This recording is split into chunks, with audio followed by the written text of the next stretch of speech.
Hello friends. तो पिछले video में अभी तक हमने क्वेश्चन नंबर 15 तक सॉल्व किया था अरिथमेटिक प्रोग्रेशन का एक्सरसाइज 5.2। ठीक है, क्वेश्चन नंबर 15 तक सॉल्व किए थे। इस वीडियो में क्वेश्चन नंबर 16 से क्वेश्चन नंबर 20 तक सॉल्व करेंगे। ठीक है, तो इसमें सारे क्वेश्चन से इस एक्सरसाइज के इस वीडियो में कंप्लीट हो जाएंगे। ठीक है, तो चलिए क्वेश्चन नंबर 16 सॉल्व करते हैं। क्वेश्चन नंबर 16 क्या दिया हुआ है इसको स्टडी करते हैं। डिटरमाइन द एपी वो थर्ड टर्म इज 16। अच्छा, आपको एक एपी बनानी है जिसका तीसरा टर्म क्या है 16 है और seventh term exceeds the fifth term by 12। इसका मतलब क्या होता है, ये जो लाइन बाद में लिख दी गई है इसका मतलब ज़्यादातर लोग इसी चीज़ को नहीं समझ पाते हैं। ये जो सेवंथ टर्म जो लिखा हुआ है यहाँ पर, ठीक है, सेवंथ टर्म, ये वाला line, seventh term exceeds the fifth term by 12। इसका मतलब देखो बहुत ही सिंपल है। सेवंथ टर्म यानी a seven is equal to exceed, seventh term exceeds the fifth term by 12। यानी पांचवें टर्म में अगर 12 जोड़ दिया जाए तो सेवंथ टर्म बन जाता है। कहने का मतलब यही है कि seventh term exceeds the fifth term by 12। यानी फिफ्थ टर्म में अगर 12 जोड़ दोगे, ऐड कर दोगे तो सेवंथ टर्म बन जाएगा। तो A7 बराबर होगा A5 प्लस 12। एक इक्वेशन ये है और एक आपको दे ही रखा है कि थर्ड टर्म 16 है। ठीक है, तो डिटरमाइन द एपी। अब देखिए कैसे क्वेश्चन नंबर 16 कैसे सॉल्व करते हैं, हम यहाँ पर देखते हैं। ठीक है, क्वेश्चन नंबर 16 सॉल्व करते हैं।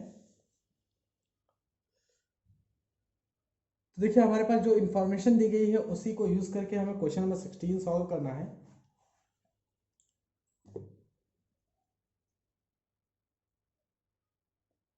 पहला क्या दिया गया है यहाँ पर, थर्ड टर्म दिया गया है। थर्ड टर्म कितना 16 दिया गया है। ठीक है, तो ए प्लस, थर्ड टर्म में 16 दिया गया है, ए प्लस 2d कितना है 16 है। ए प्लस 2d 16 है। अब आप कहोगे थर्ड टर्म, हाँ ये थर्ड टर्म है ए प्लस 2d, क्योंकि ए एन का फॉर्मूला क्या होता था, ए एन बराबर होता था a plus N minus one into d. ये होता है a plus N minus one into d. अगर A3 निकालना हो तो ए प्लस 3 माइनस वन लिखोगे, एन की जगह लिखोगे 3 माइनस वन यानी 2 इंटू डी। तो ए प्लस टू डी, इसीलिए तो हमने कहा third term A plus two D is equal to 16।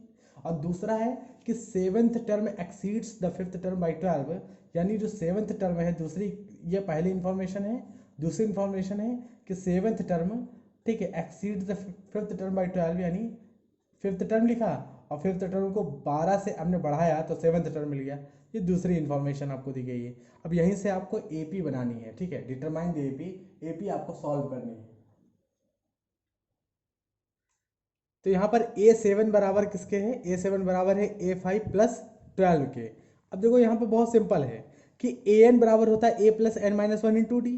तो A7 कितना लिखोगे, A प्लस 7 माइनस वन यानी 6D। तो यहाँ पर A7 को क्या लिख सकते हैं, A7 को आप लिख सकते हो A plus 6D, A plus 6D। और ये बराबर है, और ये A5 है तो A प्लस 4D। ये सारी चीज़ें हमने पिछले वीडियो में सीख चुके हैं। और ये 12, तो कितना आ गया, ए से ए कैंसिल हो गया और 6D माइनस 4D तो कितना हो जाएगा, इधर आएगा तो माइनस 4D हो जाएगा ना। तो ये 2D बराबर हो गया, इधर 12 बचा तो D से 2 6 12।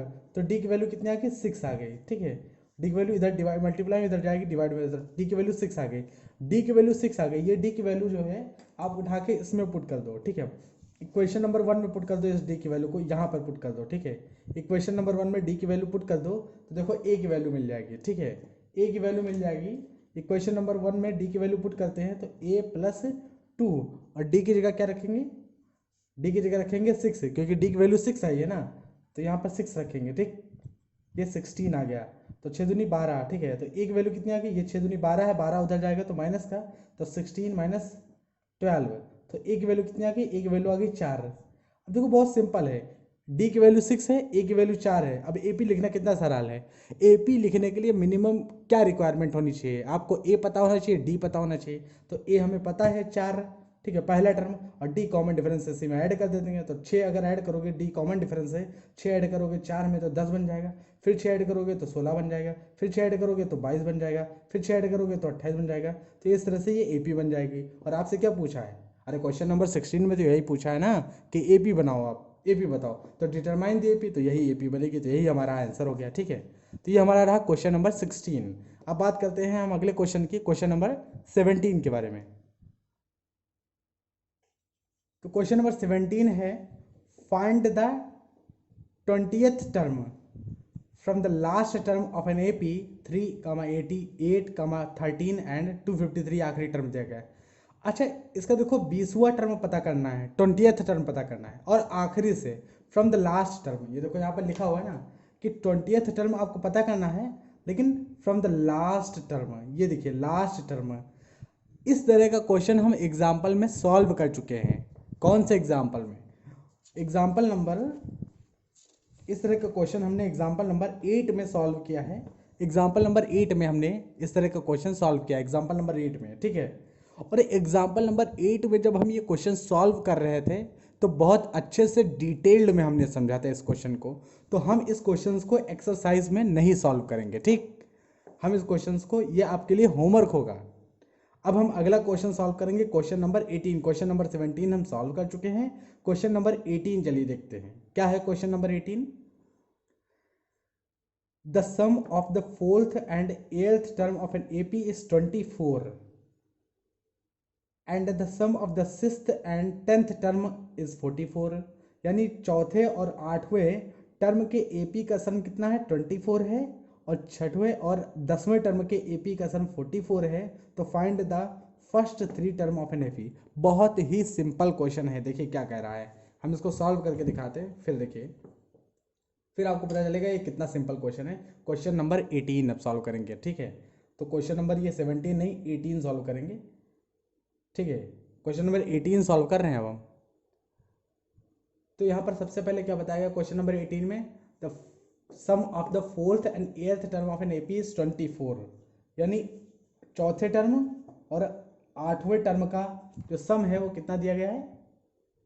24 दिया गया है। ठीक है, कितना? 24 दिया गया है। और छठे टर्म और 10वें टर्म का सम, छठे टर्म और 10वें टर्म का सम कितना है? कितना है? 44 है। ये दो इन्फॉर्मेशन नंबर 1, इन्फॉर्मेशन नंबर 2, आपको दो इन्फॉर्मेशन दी गई है और आपसे पूछा गया है कि find the first 3 term of an AP. तीसरे टर्म आपको बताना है, कैसे बताएंगे? बहुत ही सिंपल है, कैसे देखिए, कैसे सिंपल, बहुत ज़्यादा सिंपल है। आपको हमने ये बताया कि जो ए एन होता है, ए एन का फॉर्मूला क्या होता है? ए एन का फॉर्मूला होता है, ए एन बराबर होता है a plus N minus one into d. A n यही तो होता है, ए एन बराबर होता है a plus N minus one into d. अगर आपको A3 निकालना हो तो A plus 3 minus one into d यानी 2। यानी जो भी टर्म निकालना होता है, जैसे A4 निकालना हो तो A4 होगा A प्लस 4 माइनस वन यानी 3D। जो भी टर्म निकालना हो, जो भी टर्म आपको निकालना हो, आप जो यहाँ लिखते हो उसका एक माइनस करके डी का कोफिशिएंट लिख दो, वो टर्म आ जाता है। ठीक, तो बहुत ही सिंपल है। अब यानी इन दोनों इक्वेशंस को एक और तरीका है लिखने का हमारे पास, उस तरह से लिखे। जैसे इक्वेशन नंबर 1 को अगर हम एक इस तरह से एक्सपेंड करके लिखे तो कैसे? A4 को क्या लिख सकते हैं? A4 को लिख पाएंगे हम A प्लस 3D। ठीक है, और A8 को क्या लिख पाओगे? A plus 7D। ठीक है, और ये बराबर होगा 24 के। इसका मतलब दोनों इक्वेशन को, दोनों को सम किया तो देखो A कितना हो गया? 2A, और 7 प्लस 3 यानी 10D। ठीक, बराबर हो गया 24 के। तो ये इक्वेशन मिली। ठीक है, अगला देखो क्वेश्चन नंबर, ये थी इक्वेशन नंबर कौन सी? ये क्वेश्चन नंबर 1 को एक्सपेंड करके लिखा। अब इक्वेशन नंबर 2 को एक्सपेंड करके अगर लिखोगे तो A6 को लिख सकते हो A प्लस 5D। ठीक है, A प्लस 5D, और A10 को लिख सकते हो A प्लस 9D। ठीक है, A10 को लिख सकते हो A प्लस 9D। अब देखो ये 44 के बराबर है, तो यहाँ देखो A कितना हो गया? 2A, और 9 14।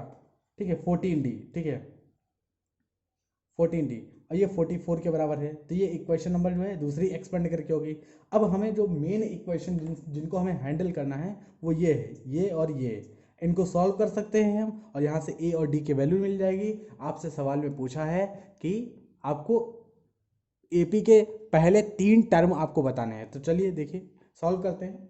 एपी के पहले 3 टर्म कैसे निकालते हैं, इन दोनों इक्वेशन को सॉल्व करते हैं। क्या करते हैं कि इक्वेशन नंबर, जो ये वाली इक्वेशन है दूसरी, इस इक्वेशन से दूसरी वाली इक्वेशन का ये एक्सपेंडेड फॉर्म है, ये इक्वेशन है तो दूसरी, इसी दूसरी इक्वेशन को इस दूसरी वाली इक्वेशन से पहली वाली इक्वेशन को सब्ट्रैक्ट कर देते हैं, ठीक है। यानी पहली वाली इक्वेशन फिर लिख देते हैं यहाँ 2a, ठीक है, 2a प्लस 10d और इज इक्वल टू 24। अब सब्ट्रैक्ट कर देते हैं। सब्ट्रैक्ट करने का मतलब ये इक्वल टू के इधर सब्ट्रैक्ट होगा, ये तो 2 से 2 जाएगा तो कुछ नहीं बचेगा, 2a से 2a कैंसिल हो जाएगा और 14 में से 10 जाएंगे तो कितना बचेगा, 4d बचेगा। और ये इक्वल टू कितना, 4 में से 4 गया कुछ नहीं, 4 में से 2 ये, तो 4d बराबर कितना हो गया 20 के, तो d बराबर कितना आ गया 20/4 यानी 5, यानी d की वैल्यू कितनी आई 5 आई। तो d की वैल्यू 5 आई। अब इस d की वैल्यू किसी भी इक्वेशन में रख दो आप तो a की वैल्यू आ जाएगी। किस इक्वेशन में हम रख दें, इक्वेशन नंबर दूसरे में रखें या इक्वेशन नंबर पहले में रखें, किसी भी इक्वेशन में d की वैल्यू रहे। जैसे इसमें हमने d की वैल्यू रख दिया, इस इक्वेशन में 2a plus 10d equal to 24, इस इक्वेशन में हमने d की वैल्यू जो आई है वो 5, वो इस इक्वेशन में रखते हैं। तो देखिए क्या सॉल्व हो के आएगी।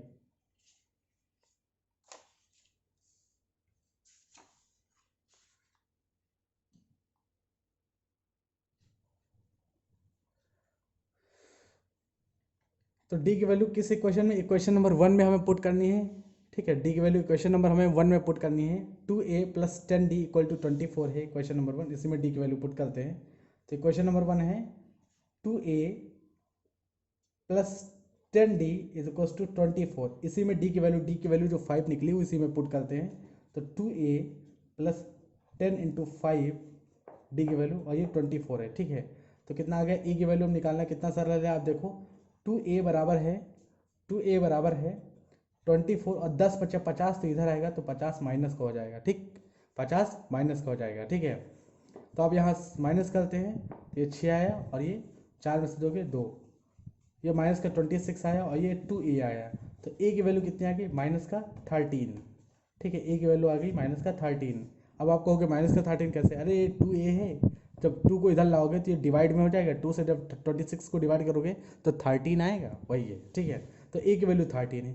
अब आप देखो a की वैल्यू 13 है, d की वैल्यू आपको पता है 5 है, तो और आपको AP के पहले 3 टर्म पूछा है, कितना सिंपल है लिखना, ठीक है, बहुत सिंपल है। पहला टर्म कितना है माइनस का 13, और दूसरा क्या होगा 5 इसमें ऐड करना है तो माइनस का 8 हो जाएगा। भाई डी को तो ऐड किया जाता है ना, तो डी हमने ऐड किया माइनस का 13 में तो माइनस का 8 आ गया, फिर डी इसमें ऐड करोगे तो माइनस का 3, और आपसे 3 टर्म ही पूछा था तो हमारा आंसर ही आ गया, ठीक। क्वेश्चन नंबर 18 का ये हमारा आंसर होगा, यही 3 टर्म होंगे क्वेश्चन नंबर 18 के, ठीक है। तो आई होप आपको अच्छे से समझ में आ गया होगा। चलिए मूव करते हैं क्वेश्चन नंबर 19 की तरफ, अगला क्वेश्चन लगाते हैं। क्वेश्चन नंबर 19 क्या है देखते हैं। तो क्वेश्चन नंबर 19 है, Subba Rao started work in 1995, 1995 में सुब्बा राव वर्क करना स्टार्ट करते हैं, ठीक है, at an annual salary of 5000, यानी एक साल में टोटल सैलरी उनकी कितनी बनती है 5000 रुपये, and received an increment of 200 each year. अब एक साल में 5000 बनी तो अगले साल 5200 बनेगी, क्योंकि हर साल 200 रुपये उनका बढ़ रहा है। तो पूछा in which year did his income reach 7000 रुपये। भाई हर साल अगर 200 रुपये बढ़ रहा है तो एक टाइम आएगा कि जब सुब्बा राव जो है 7000 रुपये भी पाना शुरू करेंगे। 5000 रुपये से ज्वाइनिंग की है 1995 में, 5000 रुपये से वर्क कर रहे हैं। देखो बहुत ही सिंपल है क्वेश्चन, कैसे इसको हम सॉल्व करते हैं। सोचने का तरीका क्वेश्चंस का अगर हमारा अच्छा है, सही है, तो फिर आंसर लाने में कोई ज़्यादा दिक्कत नहीं होगी, ठीक है। तो चलिए सबसे पहले देखिए 1995 में इन्होंने सुब्बा राव वर्क करना स्टार्ट करते हैं। क्वेश्चन नंबर 19 को हम सॉल्व करते हैं, 19 को, ठीक है। 1995 में वर्क करना शुरुआत करते हैं। 1995 में काम कर रहे होंगे, 1996 में भी तो काम करेंगे, ठीक है, 1997 में भी काम करेंगे, ठीक है, 1998 में भी काम करेंगे। इस तरह से वो वर्क करेंगे। अच्छा, हर साल 5000 रुपये, यानी 1995 में जब ज्वाइन करते हैं तो टोटल 5000 रुपये इनकी सैलरी बनती है, ठीक है। अब अगले साल जो है 200 रुपया बढ़ जाता है, तो अगले साल इनकी सैलरी कितनी होगी 5200 रुपया। फिर अगले साल की सैलरी कितनी बन जाएगी, टोटल ये एक साल की सैलरी है, एक मंथ की नहीं, साल की, ठीक है। तो अगले साल कितना कमाएंगे 5400, ठीक, भाई 200 ही तो बढ़ेगा, हर साल 200 बढ़ जाता है। फिर अगले साल 5600, ऐसे करते करते करते करते एक बार एक टाइम ऐसा आएगा कि सैलरी 7000 बन जाएगी। आपसे पूछा ये गया है कि कितने सालों बाद जो सैलरी है वो 7000 बन जाएगी, ठीक है। In which year did his income reach 7,000।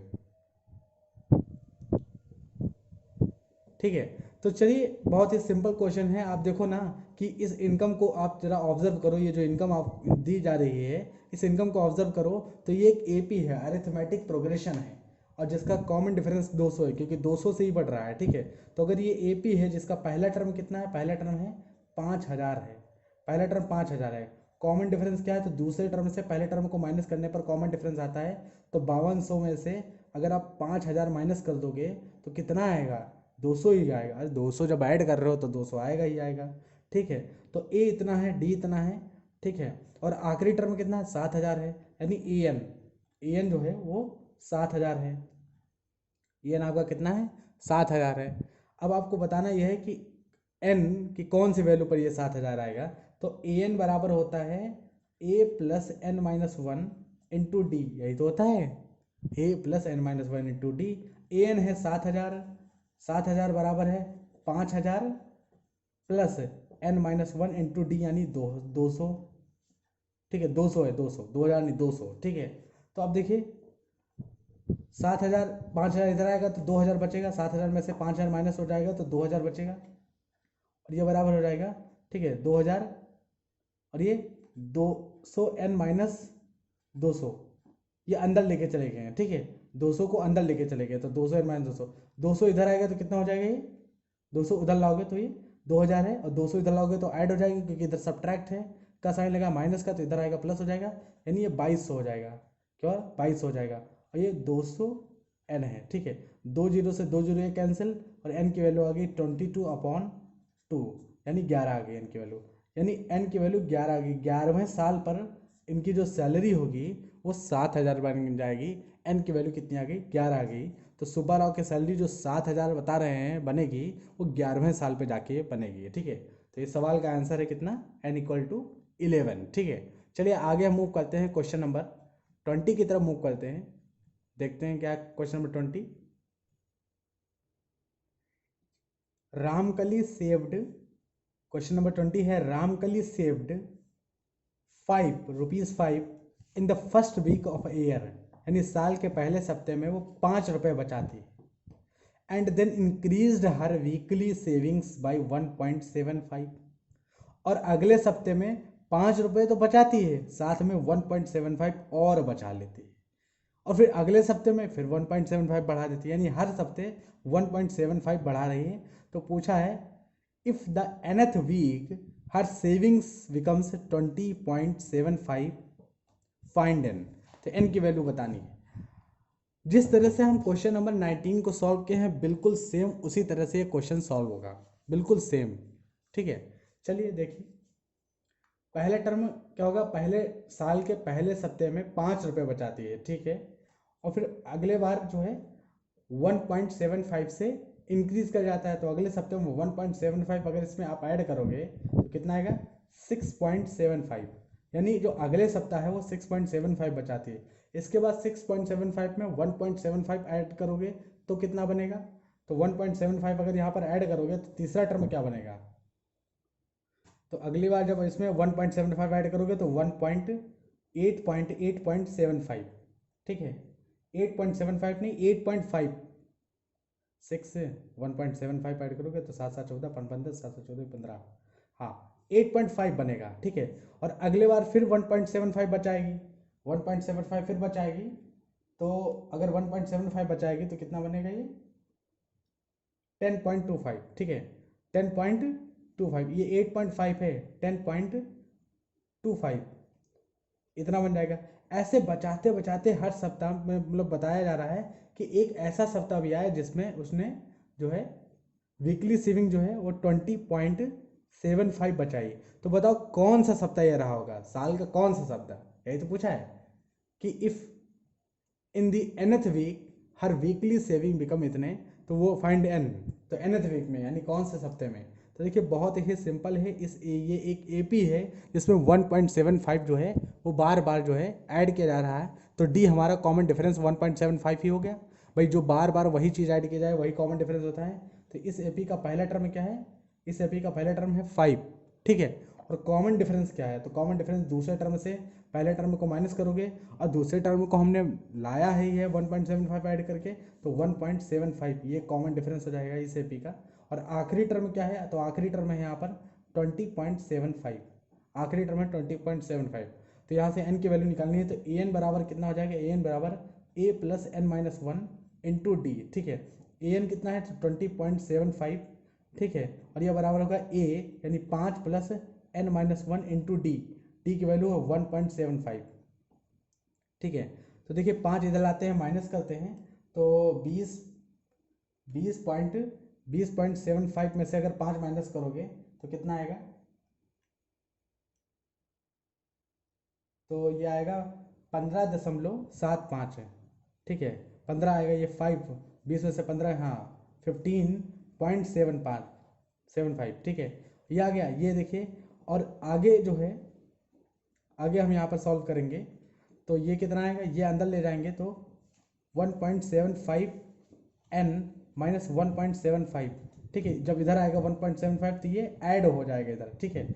1.75 यानी 15.75 इधर है, और इधर आएगा तो 1.75, तो ये ऐड हो जाएगा 1.75, और ये बराबर हो जाएगा 1.75 n, ठीक है। तो इतना ऐड करोगे तो कितना आएगा, अगर ऐड करोगे ये 15.75 में आप 1.75 अगर ऐड करोगे तो कितना सॉल्व होकर आएगा, 17.5, ये आएगा 17.5 आएगा, और इधर है 1.75, ठीक n। तो n की वैल्यू कैसे आएगी, 17.5 डिवाइडेड बाई 1.75, ठीक। तो आप देखो ना, यहाँ से पॉइंट हटाने हैं, जैसे यहाँ से पॉइंट हटाओगे तो 2 जीरो ऊपर आएगा, यहाँ से पॉइंट हटाओगे तो 1 जीरो ऊपर आएगा, ठीक है, ठीक है। तो देखो यहाँ से पॉइंट हमने हटाया, 2 जीरो आ गया, और यहाँ से पॉइंट हमने हटाया तो 1 ही जीरो, क्योंकि यहाँ पर नंबर 1 ही था, राइट। तो ये कंप्लीट होके आ गया। अब कितना है ये, देखो ऊपर ऊपर क्या बन गया 17,500, और नीचे क्या बना 1750, तो ये कैंसिल करोगे तो कितना 10 टाइम्स हो जाएगा ये 1750, ठीक है। 10 टाइम्स हो गया ऊपर, ये जीरो से ये जीरो कैंसिल, ये टोटल 10 टाइम्स हो गया। तो n की वैल्यू कितनी आ गई, 10 आ गई। n की वैल्यू 10 का मतलब क्या है, हमारा आंसर आ गया n की वैल्यू 10, यानी 10वें सप्ताह में 10th वीक में जो है, यानी पहले वीक की सेविंग 5 रुपये है, दूसरे वीक की सेविंग 6.75 है, तीसरे वीक की सेविंग 8.5 है, चौथे वीक की सेविंग 10.25 है। तो ये कौन से वीक की सेविंग आपसे पूछा गया, 20.75 होगी। तो भैया ये 10th वीक की सेविंग, जो 10वें वीक की सेविंग होगी वो 20.75 होगी। तो ये हमारा फाइनल आंसर रहा, ठीक।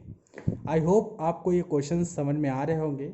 हमारी यहाँ पर एक्सरसाइज 5.2 कंप्लीट होती है अरिथमेटिक प्रोग्रेशन की, और नेक्स्ट लेक्चर में, नेक्स्ट वीडियो में हम क्या सीखने वाले हैं वो हम पहले यहाँ डिस्कस करते हैं। नेक्स्ट वीडियो में हम सीखने वाले हैं sum of the first n term of an AP, यानी जो AP दे रखा है उसका हम सम कैसे सॉल्व करते हैं, ये चीज़ हम यहाँ पर सीखने वाले हैं। तो अगर आपको क्लास 10th का मैथमेटिक्स सीखना है तो आप हमारे चैनल को सब्सक्राइब करें, वीडियो को लाइक करें, शेयर करें उन लोगों के साथ जो क्लास 10th में हैं, क्लास 10th का मैथमेटिक्स सीखना चाहते हैं।